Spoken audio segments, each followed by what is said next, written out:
what exactly is a sole fracture, how are they formed, and how can you go about treating this painful lesion?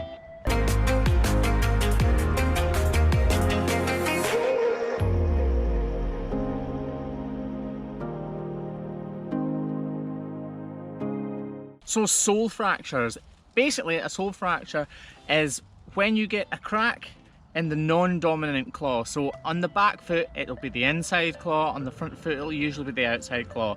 And this crack will actually go back at 45 degrees straight through the horn all the way to the corium.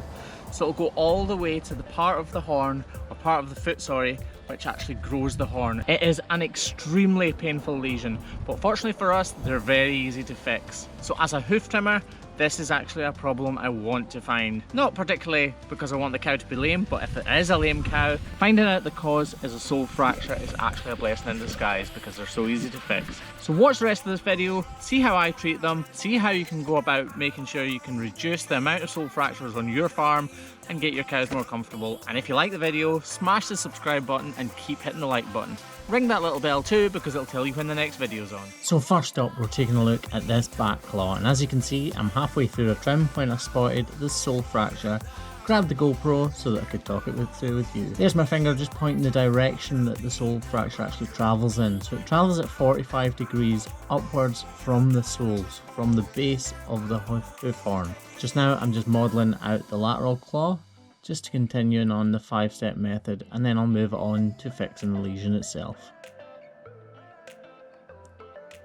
So that 45 degree cut, that little black point that you can see there, actually travels up at 45 degrees through the horn all the way to the corium. And as you'll see now, I just push my knife up through the tract and try to remove as much of it as possible. And actually in this case it's a fairly mild lesion, so I've completely managed to get rid of it all before it's reached the corium. And now that's me dishing out more of the medial claw and reducing the outer wall height so that I can get as much weight off of that medial claw onto the lateral claw to let it heal completely. In that profile view you can see that none of the heel of the inner claw will actually be touching the ground anymore. Now moving on to this front claw. As you can see, I was halfway through the trim again, and here I'm actually dishing out where the typical ulcer site would be on the front claw. So that medial claw is where it would be, and you can see there's plenty of bruising there. Now as I move on to the lateral claw, you can see that little tiny black spot right in the middle where my finger's just pointing right now. That is the start of a sole fracture, or the beginning of a sole fracture. In cases like this, we're never sure to what extent the sole fracture is actually present, so you need to be extremely careful.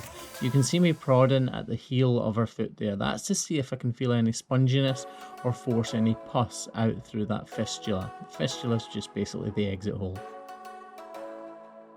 Now if I push quite hard here, you'll see the pus actually starts to ooze out, letting me know that there's a cavity in there and that I need to remove a substantial amount of sole horn to make sure that this lesion actually completely heals.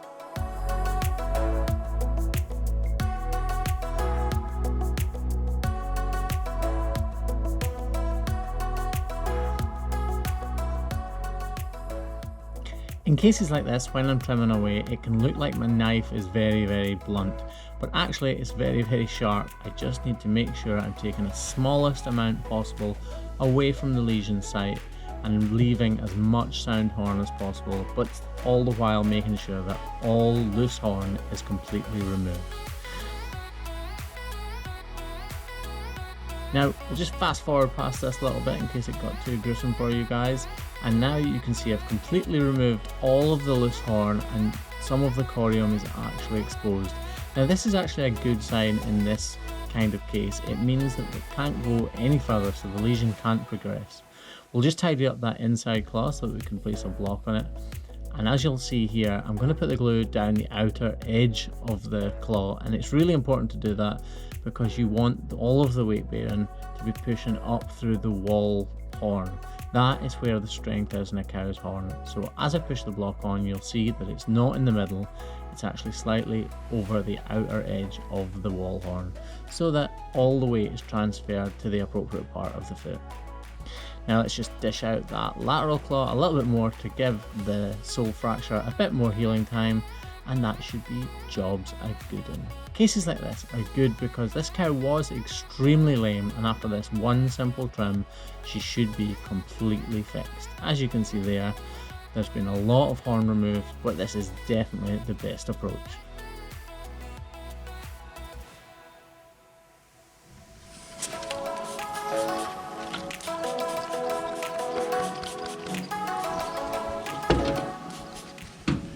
So a sole fracture is actually formed when a cow is standing for a long period of time. So whether that's through heat stress, through small cubicles, through lack of cubicle room, or because she's at the very back of a large collecting area, there can be different reasons for it actually happening.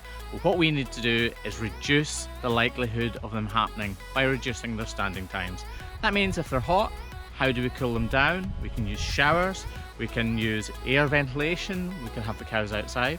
If the cubicles are too small, then the cow won't lie down, she'll stand perched. So basically her back feet will be in the passageway and her front will be in the cubicle, which is about the worst case possible, and that is where most of these sole fractures actually happen. So we can reduce the standing times by making sure these cubicles are the right size. Make sure the head rail, which stops the cow entering the cubicle fully, is far enough for her that she can get all 4 feet on the bed comfortably. Make sure the collecting yard that you're using isn't too big, and if it is extremely big, use a backing gate or gates of some sort, or bring out the cows in smaller groups so your cows aren't standing for so long.